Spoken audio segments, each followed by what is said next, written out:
உலக தமிழர்களுக்கு என் அன்பான வணக்கம். நீ நம்ம என்ன பார்க்க போறோம்னா வந்து சிக்கன் கபாப்.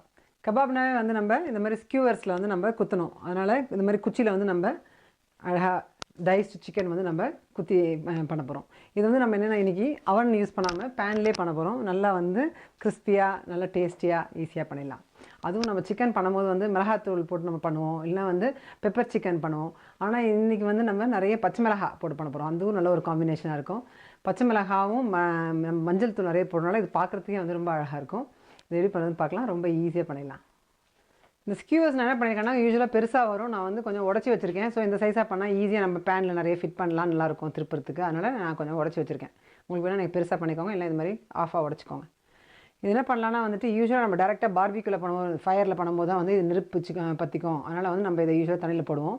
பட் இன்றைக்கி பேனில் தான் நம்ம பண்ணுறோம். இருந்தாலுமே வந்து நம்ம ஹை ஹீட்டில் பண்ணுறதுனால அது மட்டும் இல்லாமல் ஈஸியாக இது குத்த வரும்.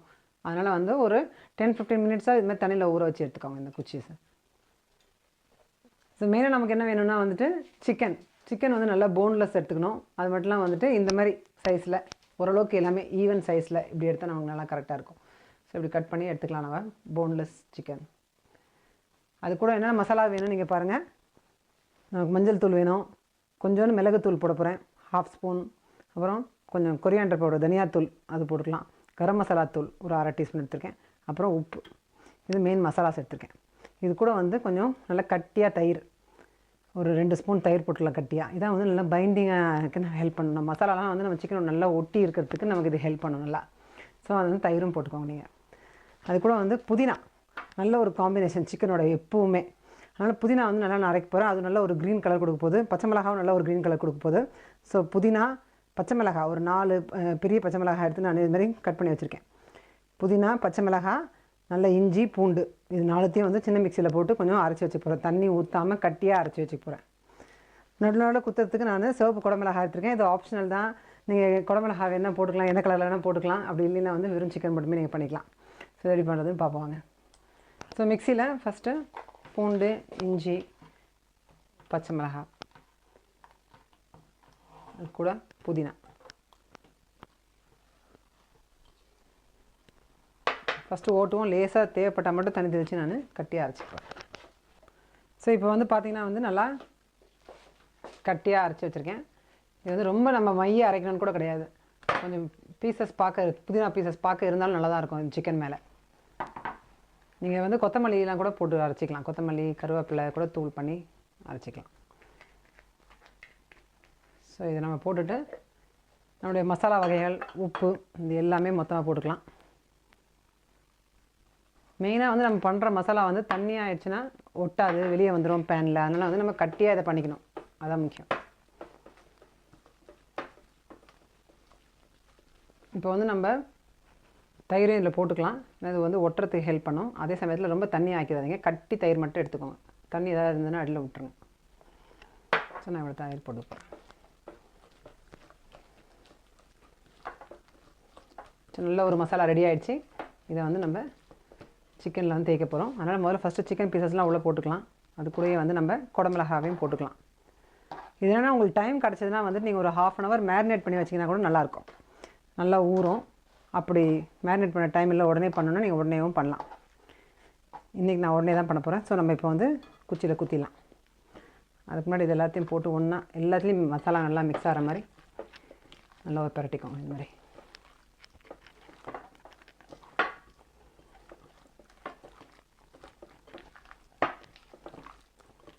ஸோ நல்லா மிக்ஸ் பண்ணிட்டதுனால நம்ம இப்போ வந்து ஸ்கியூவரில் குத்த போகிறோம். ஸோ ஒரு சிக்கன் பீஸ், அதுக்கப்புறமா ஒரு குடமிளகா, அந்த மாதிரி நீங்கள் குத்திக்கலாம். இல்லை 2 சிக்கன் பீஸ் ஒரு குடமிளகா அப்படின்னு குத்திக்கலாம். ஸோ நான் 2 சிக்கன் பீஸ் ஒரு குடமிளகா நடுவில் வர மாதிரி குத்துறேன். இது வந்து ஒவ்வொருத்தருக்கு ஃபேமிலியில் நம்ம ஒரு ஸ்டிக் பண்ணுற மாதிரி பண்ணலாம். ஏன்னா அதுவே நிறைய போதுமாக இருக்கும். சிக்கன் வந்து ஈஸியாக பேன்லேயே வந்து மேக்ஸிமம் ஒரு 8 மினிட்ஸ்லேயே வெந்துடும். நல்லா சாஃப்டான சிக்கன் எடுத்துருக்கோம். நல்லா வெறும் சிக்கன் ஃபில்லட்ஸ் மட்டும் தான் எடுத்துருக்கனால ஈஸியாக குக் ஆகிடும். நல்லா இது மாதிரி ஃபுல்லாக எடுத்துருக்கேன். இதே மாதிரி நம்ம எல்லாத்தையும் பண்ணி வச்சிடலாம். அப்படி பண்ணும் போதே வந்து நம்ம பழைய தமிழ் பாடல்கள், சினிமாவில் வர தமிழ் பாடல்கள் பற்றி நம்ம பார்க்கலாம்.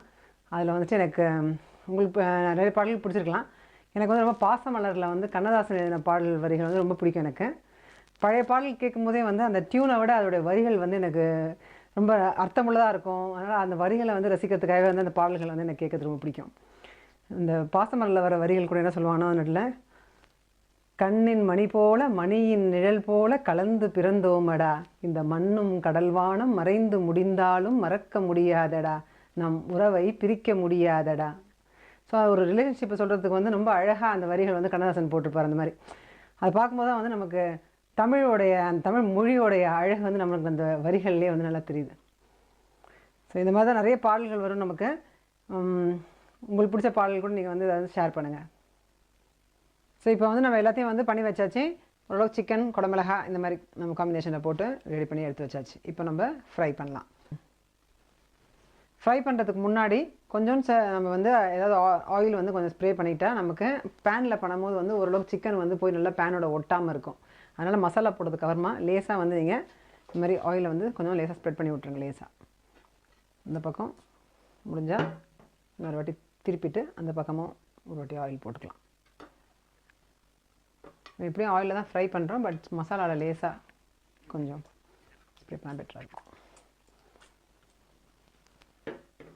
ஸோ நம்ம வந்து இப்போ ஃப்ரை பண்ண போகிறோம். ஃப்ரை பண்ணுறதா இருந்தால் எப்பவுமே வந்து இந்த மாதிரி நல்லா கொஞ்சம் ஓப்பனான நல்ல பேன் வந்து நல்லா ஃப்ளாட்டாக இருக்க மாதிரி பேன் எடுத்துக்கோங்க. அது மட்டும் இல்லாமல் கொஞ்சம் பாட்டம் வந்து நல்லா ஸ்ட்ராங்காக இருக்க மாதிரி எடுத்துக்கோங்க. நான் இன்றைக்கி வந்து ஒரு ஸ்டோன் வேர் பேன் எடுத்துருக்கேன். ஸோ இதில் வந்து நம்ம நிறைய ஃபிட் பண்ணலாம். ஈஸியாக நம்ம வந்து ஒன்று மேலே ஒன்று படாமல் அரேஞ்ச் பண்ண போகிறோம். ஸோ ஷாலோ ஃப்ரை தான் பண்ண போகிறோன்றக்காக கொஞ்சமாக தான் ஆயில் ஊற்றிருக்கேன். இப்போ வந்து எண்ணெய் காஞ்சிடுச்சு, நம்ம சிக்கன் வந்து வைக்கலாம். இப்போது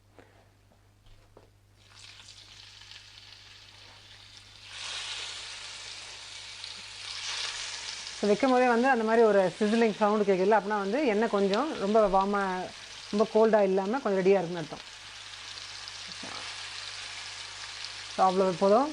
நல்லா ஒரு பக்கம் அனுப்புகிறோம், மெதுவாக நம்ம திருப்போம். ஸோ மெதுவாக வந்து நீங்கள் ரொம்ப அவ்வளோவா சூடு இல்லைன்னா குச்சி வச்சு இந்த மாதிரி திருப்பி வைக்கலாம். ஸோ இது பண்ணும்போது நம்ம வந்துட்டு பக்கத்துலேயே இருந்து கொஞ்சம் அடிக்கடி கொஞ்சம் இதை கவனிச்சிக்கணும். எங்கெல்லாம் எதாவது திருப்பி விடணுமோ ஒரு பக்கம் திருப்பலாம். சென்டரில் இருக்கிறத எடுத்துன்னு போய் சைடில் விடலாம், சைடில் இருக்கிறத சென்டரில் எடுத்துன்னு வரலாம். இந்த மாதிரி கொஞ்சம் பண்ணி நம்ம எல்லா சைடும் ஈவனாக குக் பண்ணணும். அதுதான் நம்ம மெயினாக பார்த்துக்கணும். இதில் நல்ல ஒரு கோட்டிங் வரணும். இந்த மாதிரி நல்ல ஒரு டார்க் கோட்டிங் வந்து சுற்றி எல்லா சைட்லேயும் வரணும். அந்த மாதிரி பண்ணுங்கள். இந்த புதினா போட்டுக்கனால வந்து நல்ல ஒரு டேஸ்ட்டாக இருக்கும். இது மற்ற கபாப் பண்ணுறத விட நீங்கள் மிளகாத்தூள் போட்டு பண்ணுறத விட இந்த மாதிரி நம்ம பண்ணோம் வந்துட்டு நீங்கள் செஞ்சு பார்த்து தெரியும் உங்களுக்கே வந்து இதோட டேஸ்ட் வந்து ரொம்ப நல்லாயிருக்கும்.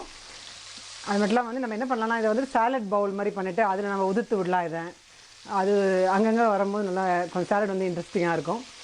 அப்படி வந்து சாலட்டில் இல்லைன்னா வந்து நமக்கு ஸ்டார்டர் மாதிரி கூட கொடுக்கலாம். சின்ன சின்ன குச்சியில் டூத் பிக்ஸில் வந்து குத்தி அது மாதிரி நம்ம பண்ணலாம். இது இல்லைன்னா நம்ம வந்துட்டு மொத்தமாக நல்லா ஒரு சாம்பார் சாதம், பருப்பு சாதம் இது நம்ம கூட சாப்பிடும் போதுமே வந்து இது நல்லாயிருக்கும். ஆனால் மெயினாக வந்து நீங்கள் இதை வந்து ஸ்டார்டராக கொஞ்சம் கெச்சப்போட வந்து நீங்கள் சர்வ் பண்ணலாம். நம்ம ஏதாவது பார்ட்டி ஏதாவது பண்ணுறதா கூட ஒரு நல்ல ஒரு பார்ட்டி ஸ்டார்டராக இருக்கும். பார்க்குறதுக்கு ரொம்ப அட்ராக்டிவாக கபாப்ன்றது. இப்போ வந்து வெந்துடுச்சு. ஸோ நம்ம தீக்க வேண்டாம், இதை எடுத்து விடலாம். ஸோ ஈஸியாக நம்ம எடுத்து வச்சிடலாம். ஃபஸ்ட் நான் வந்து ஒரு டிஷ்யூ பேப்பர் போட்டு பிளேட்டில் எடுத்து வச்சிட போகிறேன். அதுக்கப்புறமா எடுத்துக்கலாம். இது இன்னும் கொஞ்சம் இந்த சைடில் ஆகட்டும். இது ரெண்டு சைடும் ஆகிடுச்சு.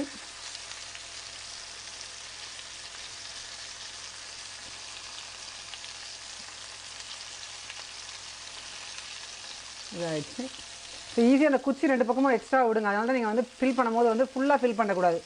அப்போ நம்ம ஹேண்டில் பண்ண முடியும். ஓரளவுக்கு நீங்கள் வந்து கையை வந்து தண்ணியில் நினச்சிக்கிட்டு இதை தொட்டிங்கன்னா வந்து ஓரளவுக்கு உங்களால் நல்லா சூடு பொறுக்கிற மாதிரி இருக்கும். ஸோ இது எல்லாமும் ஆயிடுச்சு. எல்லாத்தையும் எடுத்துடலாம்.